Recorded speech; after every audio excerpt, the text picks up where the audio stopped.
The title of my project is titled My Racism is Your Racism. Typically, when you think of the word racism and the results of it, it tends to divide people. And I wanted my project to be something that brought people together and that united everyone as a whole. I actually took the liberty in figuring out what the exact definition of the word racism meant. And dictionary.com's definition is a belief or doctrine that inherent differences among the various human races determine cultural or individual achievement, usually involving the idea that one's own race is superior. When I realized the definition of this word and its meaning, I realized that it was a big problem in society, and I decided to take action. I also decided that in one form or another, I wanted to become the word. And now that I knew the definition, I wanted so bad to change it. I conducted an experiment, dressed up and dressed down to see how I would get treated. The two represents the two elements that I would incorporate into my project to achieve my overall goal.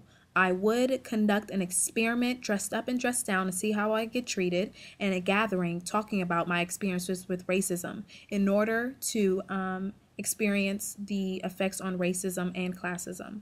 Experimenting time, this is my experiment. I would dress up professional to see how I would get treated, and dress down less fortunate and observe how I would get treated, and compare the two, and write a poem about my experiences based on the comparisons that I observed. This was actually the first part of my experiment, dress less fortunate. I have a scarf on my head, a hoodie, and I wanted to take on the role and personality of a homeless person or someone who was disturbed in life would act. So I put my hands in my pockets, and sometimes I had an attitude, sort of. So this was the first part. Now, the two places I went to observe how I would get treated is Walmart and the nail salon. Now, specifically at the nail salon, I actually got treated differently from someone who was rather disturbing me. I got treated differently from somebody who was dressed differently from me and somebody who you could tell had money to spend at their shop. This was actually the second part of my experiment that I conducted, which was to dress professional. I was treated normally because I had the proper attire for anyone who would see me. This is just obviously the best part of my experiment because I got treated the best compared to the first time.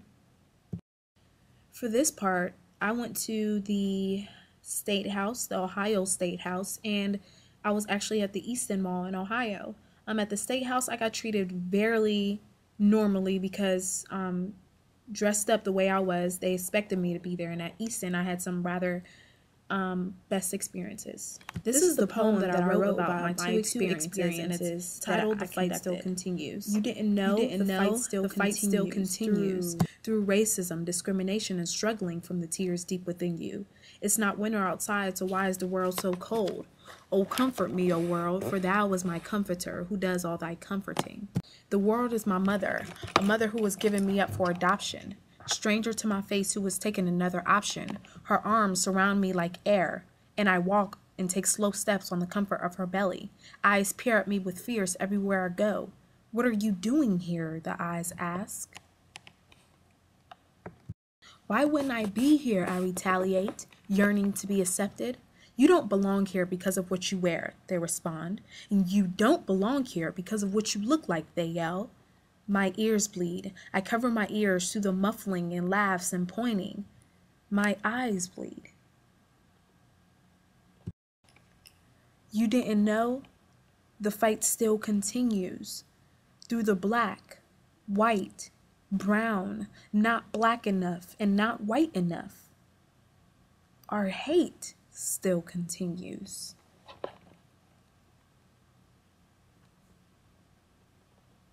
Throughout my experiences of being treated differently, I realized no one is really different from me, but rather she different form of me in which she finds the victim in me.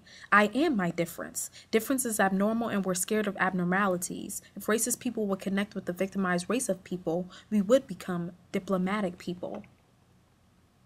This time, at a time where the world knows all colors, helpful combines with helpless, difference equals same. So any man is equal, the fight still continues. I typically wrote this poem because everyone thinks that racism has stopped, but I believe and still believe that the fight still continues. The second element of my project was a gathering.